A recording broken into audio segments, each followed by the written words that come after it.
give up nothing to have everything. What does this mean? Sounds like the greatest sales pitch ever written. And yet this is the core essence of the spiritual journey.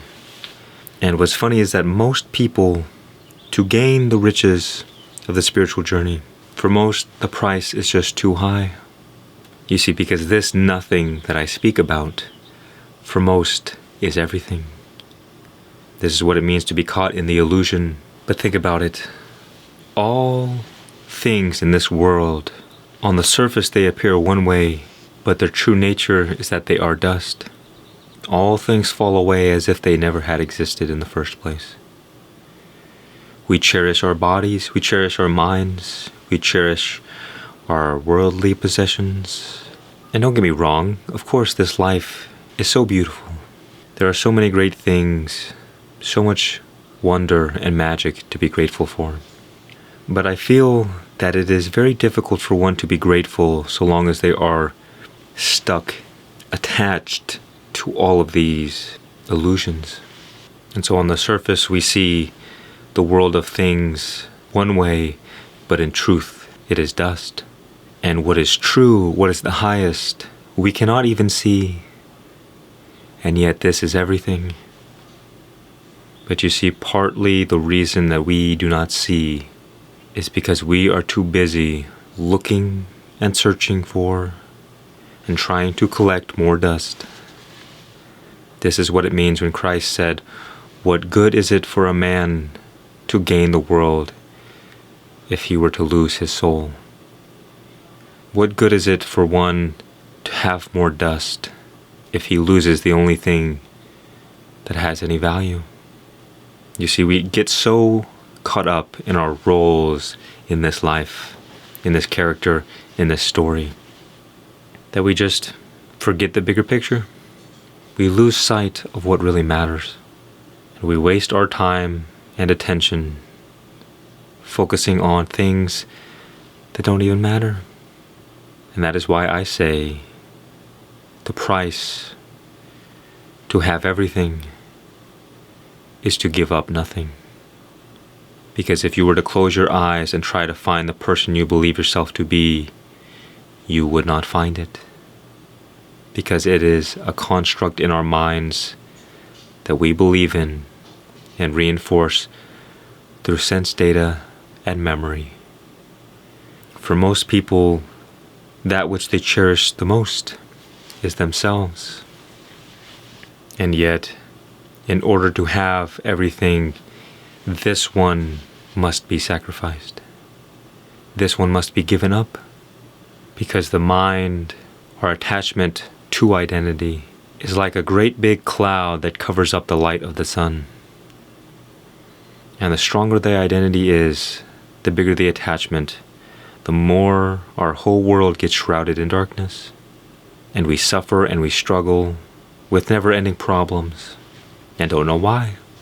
And it's because we have taken on the burden of the whole world on our shoulders. And no mere mortal is capable of surviving such a burden for any sustained period of time. It is only God who can sustain such burdens. If you are a father or a mother, you place the burden of provision upon yourself. You are the one that keeps your family safe.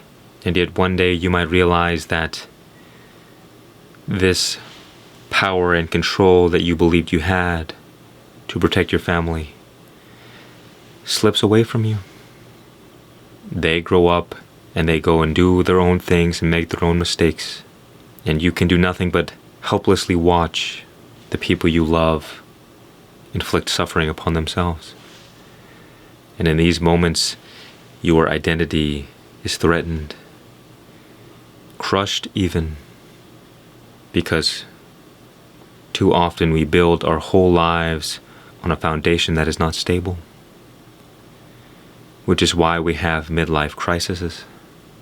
Who we believed we were was never sustainable. And only until life creates a strong enough, a heavy enough burden, does that identity get crushed into oblivion. We are forced to surrender because the gravity of our life situation is just too much to bear. It's too difficult to keep caring, to keep trying, to keep struggling, because as this body ages and falls apart, we just simply grow weaker, which is why wisdom is found in old age, because you simply don't have the energy to waste on all these different things, on nonsense. That is why most people don't find joy and peace and love until they are older, because only when the cloud of the mind is dissipated through the physical breakdown of our body, of our brain, does the light of God shine forth once again. The light of God was always there, always providing from a distance. But for a time we felt we needed to play the role of God. I need to provide, I need to protect, I need to work everything out, I need to figure things out.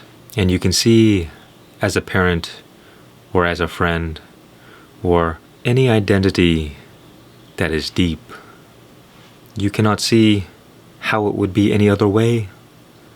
How could I not play this role? This is who I am. I am defined by this.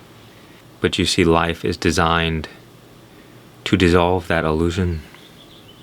And so you either come to the truth through your own free will, or life will reveal it to you in some kind of dramatic way.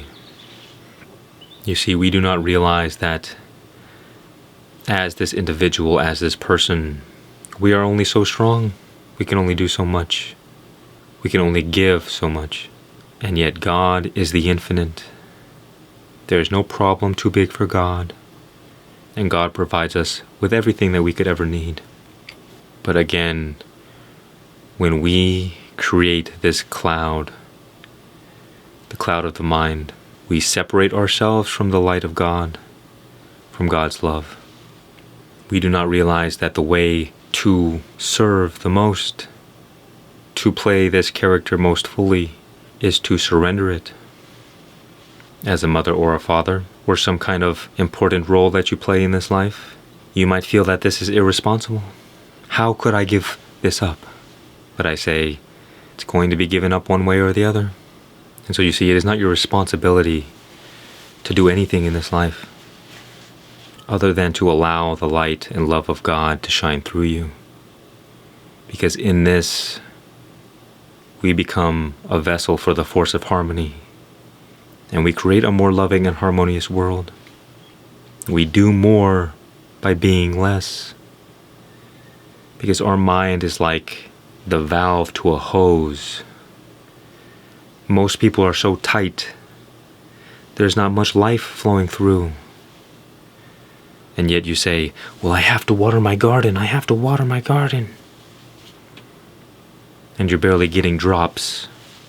I have to be this role, I have to do my job, I have to manage all my responsibilities.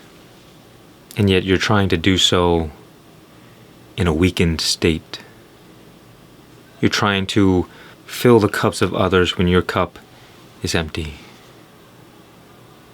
All because we are attached to a certain identity that we refuse to let go. Because if we were to let go, we would no longer know who we are. And yet it is only when we lose this sense of identity can we actually come to the true nature of who or what we are. But we are so busy accumulating nothing, doing nothing, being nothing, with the disguise that we are doing everything, being somebody special. And yet it is by surrendering these identities that we do become special. Because very few people allow the light of God to shine forth brightly. There is no virtue in dimming your light. The most important thing you can do in this life is to become free, not to play some character that is of our own imagination. And yet for some people, if they were to hear these words, it would be life-shattering. because we have built our foundation on something that is not stable. We have built the foundation of our life on the changing and have set ourselves up for destruction. Because when the storms of life come, we will have no roots. So the highest service you can do, the most moral action, is for you to become free. Free from all attachments to this world. Because with every thought, with every action, it will no longer be you doing these things, but it will be the divine itself acting and speaking through you. What you desire most, you must give, and only then will you receive. You give up your role, your identity, and in doing so, the clouds of the mind begin to dissipate, and the light shines through, and you find that you can play your role even better, 1,000 times better. But you have to take that leap of faith to realize that you are not giving up anything. You simply give up the fantasy, you give up the dream, you give up the illusion, that which never existed in the first place. And you trade it for the only thing that is true. You trade it for that which is unchanging. And that is the foundation in which you build your life upon. And it is God, the divine essence that you are, whether you want to call it consciousness or awareness, or your higher self, or the soul. That is the unshakable foundation. But you must trade this temporary role for your eternal role, to realize that this life is just one game of many. You see, I will not tell you to pick up your burdens.